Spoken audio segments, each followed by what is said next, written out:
Breaking news చూస్తున్నాం. హైదరాబాద్ నగరంలో ఇవాళ రాత్రికి భారీ వర్షం కురిసే అవకాశం ఉన్నట్టుగా వాతావరణ శాఖ అధికారులు చెప్తున్నారు.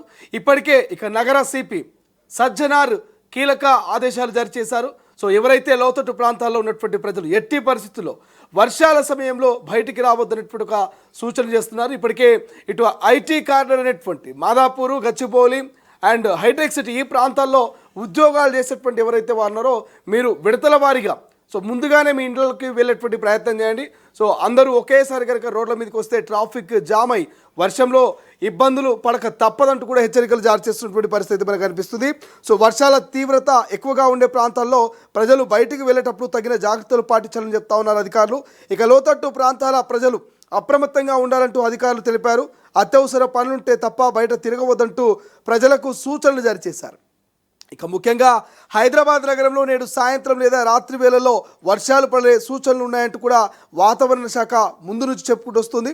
సో నగరంలోని ప్రధాన రహదారులపై నీరు నిలిచిపోయే అవకాశం ఉంది. దీనివల్ల ట్రాఫిక్ నెమ్మదిగా కదిలే పరిస్థితిని ఏర్పడుతుందంటూ కూడా వాహనదారులు ఖచ్చితంగా దీన్ని ఒకసారి మీ దృష్టిలో పెట్టుకోవాలంటూ చెప్తున్నటువంటి సిచ్యువేషన్ మనకు కనిపిస్తుంది. మరోవైపు తెలంగాణ వాతావరణంలో మార్పుల కారణంగా రాష్ట్ర వ్యాప్తంగా పలు ప్రాంతాలలో ఈరోజు మధ్యాహ్నం నుంచి రాత్రి వరకు ఎడతెరపు లేకుండా వర్షాలు కురుస్తాయంటూ కూడా వాతావరణ శాఖ ఉదయమే చెప్పింది.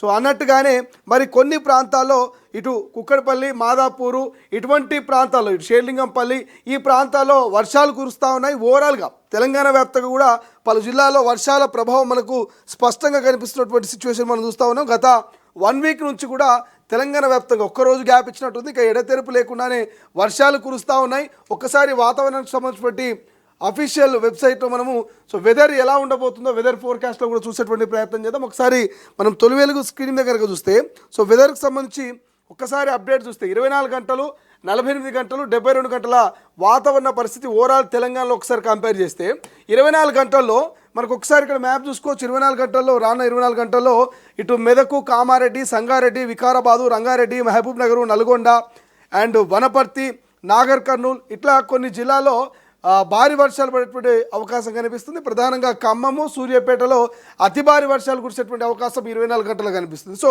ఒకసారి మనం 48 గంటలకు సంబంధించిన అప్డేట్ చూస్తే 48 గంటల్లో కొంత వర్షాల తీవ్రత తగ్గింది. కొన్ని జిల్లాలకే కొన్ని ప్రాంతాలకే వర్షం దాని ప్రభావం చూపించేటువంటి ఛాన్స్ కనిపిస్తుంది. అండ్ దాంతోపాటు 72 గంటలకు సంబంధించి ఒకసారి వెదర్ కనుక మనం అప్డేట్ చేస్తే ఒకసారి వెదర్కి సంబంధించిన 72 గంటల అప్డేట్ చూస్తే చాలా పూర్తిగా మరి వర్షం తగ్గుముఖం పడుతూ వస్తుంది. 72 గంటల్లో కేవలం ఆదిలాబాదు, కొమరం భీము, మంచిర్యాల అండ్ వికారాబాదు, మహబూబ్ నగర్ కొన్ని జిల్లాలో మాత్రమే మనకు 72 గంటల తర్వాత వర్షాల ప్రభావం కనిపిస్తుంది. సో 72 గంటల్లో పూర్తిగా మరి కొన్ని జిల్లాలకు కొంత ప్రాంతానికి మాత్రమే వర్షాలు పరిమితమైనటువంటి అవకాశం ఉంది. సో 48 గంటల్లో మనం చూసినాం. సో 48 గంటల్లో కూడా బాగానే వర్షాలు ఉన్నాయి. బట్ 24 గంటల్లో మాత్రం అత్యధికంగా వర్షపాతం నమోదు కాబోతుంది. దానికి సంబంధించి వెదర్ అప్డేట్స్ చూస్తూ ఉన్నాం మనము. సో సూర్యాపేట, నల్గొండ, ఖమ్మం ఈ ప్రాంతంలో మరి అత్యధికంగా వర్షపాతం నమోదయ్యేటువంటి అవకాశం ఉన్నట్టుగా వాతావరణ శాఖ అయితే హెచ్చరికలు జారీ చేసింది. ఇప్పటికే హైదరాబాద్లో ఈ రాత్రి భారీ వర్షం కురిసేటువంటి అవకాశం ఉంది కాబట్టి రోడ్లపైన నీళ్లు నిలిచే ప్రమాదం ఉంది. లోతట్టు ప్రాంతాల్లోని ప్రజలు అలర్ట్గా ఉండాలని చెప్తున్నారు. మరోవైపు హుస్సేన్ సాగరు, మూసికి భారీగా వరద పెరిగి పూర్తిగా హుస్సేన్ సాగరు నిండు కుండలా మారేటువంటి ఛాన్స్ కనిపిస్తుంది. సో ఇళ్ల నుంచి బయటికి రావద్దంటూ ఇప్పటికే వాతావరణ శాఖ హెచ్చరికలు జారీ చేస్తుంది.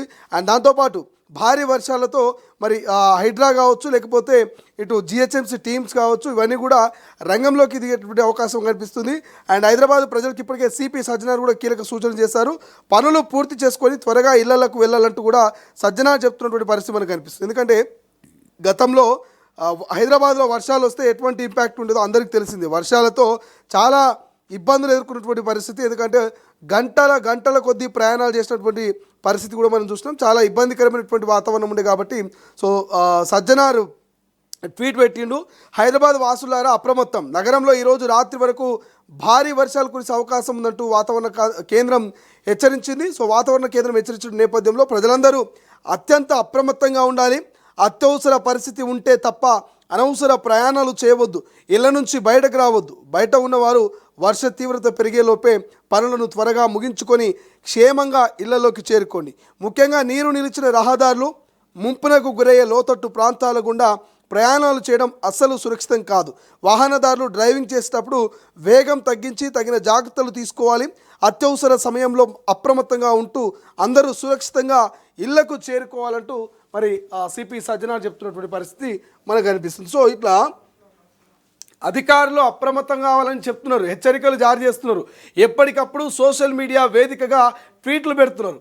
ఈ ట్వీట్లు పెట్టినా ఇన్ని హెచ్చరికలు జారీ చేసినా కేవలం ప్రజా సంక్షేమం కోసమే, ప్రజలు మేలు కోరుతూ మరి ట్వీట్లు కావచ్చు, ఈ యొక్క మీడియా సోషల్ మీడియాలో వస్తున్నటువంటి కథనాలని కూడా సో ప్రజలు వర్షాల సమయంలో మీరు అవసరమైతేనే బయటికి రండి, అత్యవసరమైతేనే బయటికి రండి, అనవసరంగా రోడ్ల మీదకి వచ్చి పొంగుతున్న నాలాలో మరి ఓపెన్గా ఉన్నటువంటి డ్రైనేజీలో పడి మీ ప్రాణాలు బలి తీసుకోదని ఇప్పటికి ఇటు అధికారులు, ఇటు రాష్ట్ర ప్రభుత్వం, పోలీస్ డిపార్ట్మెంటు, హైడ్రా, జిహెచ్ఎంసీ అన్నీ కూడా ఇదే అంశాన్ని చెప్తున్నాయి. రీసెంట్గా మనం చూసినాం మియాపూర్ ప్రాంతంలో పాపం ఒక బాలయ్య అనేటువంటి ఒక వ్యక్తి అక్కడటువంటి ఆ మ్యాన్వల్లో పడి ఆయన కొట్టుకుపోయి ప్రాణాలు కోల్పోయినటువంటి పరిస్థితి. ఇంకా కూడా ఆయన మృతదేహం లభించిందో లేదో కూడా ఒక క్లారిటీ లేదు. సో మేబీ నాకు తెలిసి అయితే ఇంకా దొరకనట్టున్నది. సో ఇట్లా ఇంకా టీమ్స్ వెతుకుతున్నటువంటి సిచ్యువేషన్. గతంలో ఒక చిన్న పాప పాల ప్యాకెట్ కోసం వెళ్ళి మరి అక్కడ పొంగుతున్న డ్రైనేజీలో కాలు జారిపడి కొట్టుకుపోయి ప్రాణాలు కోల్పోయిన సందర్భాలు, ఇట్లా చాలా సంఘటనలు గతంలో మనం చూసినాం. హైదరాబాద్ లాంటి మహానగరంలో కార్లన్నీ కూడా పడవల లెక్క నీటిలో తేలిన సందర్భాలు చూసినాం. బైకులన్నీ గలీలోంచి కొట్టుకుపోయినటువంటి సందర్భాలు చూసినాం. సో వీటన్నిటిని దృష్టిలో పెట్టుకొని సో ప్రజలంతా కూడా అలర్ట్గా ఉండాలి. తెలంగాణ వ్యాప్తంగా జిల్లాలో భారీ వర్షాలు ఉన్నాయి, ఇటు నగరాల్లో భారీ వర్షాలు ఉన్నాయి. కాబట్టి సో దయచేసి ఎలక్ట్రికల్ పోల్స్, విద్యుత్ స్తంభాలకు దూరంగా ఉండండి. మరి చెట్ల కింద నిలబడే ప్రయత్నాలు చేయకండి. ఏ క్షణమైనా పిడుగుపాటుకు గురై ప్రాణాలు పోయే అవకాశం ఉంటుంది. ఏ క్షణమైనా చెట్టు విరిగి మీ పైన పడేటువంటి ప్రమాదం ఉంటుంది. సో దయచేసి వాహనదారులు కూడా మీరు రోడ్డుపై వెళ్తున్నప్పుడు చాలా నెమ్మదిగా వెళ్ళండి. దయచేసి 20-30 స్పీడ్ను మీరు క్రాస్ చేయొద్దు. ఎందుకంటే ఎక్కడ గుంతుంటుందో, ఎక్కడ మ్యాన్వల్ ఓపెన్ ఉంటుందో తెలియదు. సో చాలా ఇబ్బందులు ఎదురయ్యేటువంటి అవకాశం ఉంటుంది. లోతట్టు ప్రాంతాల్లో ఉన్నటువంటి ప్రజలు, గతంలో సరూనగర్ లాంటి, దిల్సుఖ్నగర్ లాంటి ప్రాంతాల్లో మనం చూసినాం. లోతట్టు ప్రాంతాల ప్రజలు ఇళ్లలోకి నీళ్లు వెళ్ళి ఎలక్ట్రికల్ వస్తువులు, టీవీ, ఫ్రిడ్జ్, కూలర్, ఇట్లా అన్ని పప్పులు, ఉప్పులు, వాళ్ళ సర్టిఫికేట్లు సైతం నీళ్ళలో తడిసి ముద్దయి రాత్రంతా వాళ్ళు అవస్థలు పడ్డ సందర్భాలు మనం చూసినాం. కానీ మరి ఇప్పటికైనా ఈ లోతట్టు ప్రాంత ప్రజలు ఒకవేళ మీకు కనుక ముప్పు వచ్చే అవకాశం ఉంది, అధికారులు మీకు మెసేజ్ చేస్తుంటారు, టోల్ ఫ్రీ నెంబర్ ఇస్తుంటారు. అండ్ మూసి కూడా ఉప్పొంగినటువంటి ఛాన్స్ ఉంది, ఎందుకంటే భారీ వర్షాల నేపథ్యంలో. సో గతంలో కంటే కొంత మెరుగైనట్టు తెలుస్తోంది. హైదరాబాద్లో కొంత వరద తీవ్రత తగ్గినట్టుగా అనిపిస్తోంది. కాబట్టి సో ఎంతకైనా మంచిది, అందరూ సేఫ్గా ఉండాలి. కాబట్టి సో లోతట్టు ప్రాంత ప్రజలు ఒక్కసారి మీ కాలనీలో కావచ్చు, మీ ప్రాంతంలో వర్షాల తీవ్రతను బట్టి మరి మీరు సేఫ్ అయినటువంటి ప్లేస్కు షిఫ్ట్ అయితే ఇంకా బెటరు. బట్ ఏదేమైనప్పటికీ ఇటు ఐటీ కార్డర్లో పనిచేసే వాళ్ళు, ఉద్యోగస్తులు, నార్మల్ పర్సన్స్ ఎవరైనా సరే సరైన సమయానికి ఇంటికి చేరుకోండి. ఒక 2-3 గంటల్లో భారీ వర్షాల సూచన కనిపిస్తుంది. అర్ధరాత్రి తర్వాత హైదరాబాద్ను ఒక్కసారిగా మరి వర్షం ముంచేటువంటి ఛాన్స్ అయితే కనిపిస్తుంది. సో ఇది మొత్తం మీద వర్షాలకు సంబంధించి ఇప్పటికీ వాతావరణ శాఖ ఇచ్చిన అప్డేట్స్. సో బీ రెడీగా ఉండండి. మీరు ఎటువంటి వరద వచ్చినా కూడా దానికి ఎదురెళ్ళేటువంటి ప్రయత్నం చేయండి. ఎందుకంటే చాలా ప్రమాదకరమైనటువంటి సంఘటనలు గతంలో జరిగినాయి. కాబట్టి సో చాలా సేఫ్గా, సెక్యూర్గా మరి ఇంటికి చేరేటువంటి ప్రయత్నం చేయండి అంటూ అధికారులు ఇస్తున్న సూచనలు కూడా మీరు పాటిస్తూ టోల్ ఫ్రీ నెంబర్ని కూడా మొబైల్లో సేవ్ చేసి పెట్టుకోండి. ఎమర్జెన్సీ ఎప్పుడు ఏమవుతుందో తెలియదు. కాబట్టి సో ఆ జిహెచ్ఎంసీ కానీ లేకపోతే అధికారులు ఇచ్చిన టోల్ ఫ్రీ నెంబర్ని సేవ్ చేసుకొని అధికారులు ఇచ్చినటువంటి సూచనలు ఫాలో అవ్వాల్సిందిగా కోరుతున్నాం.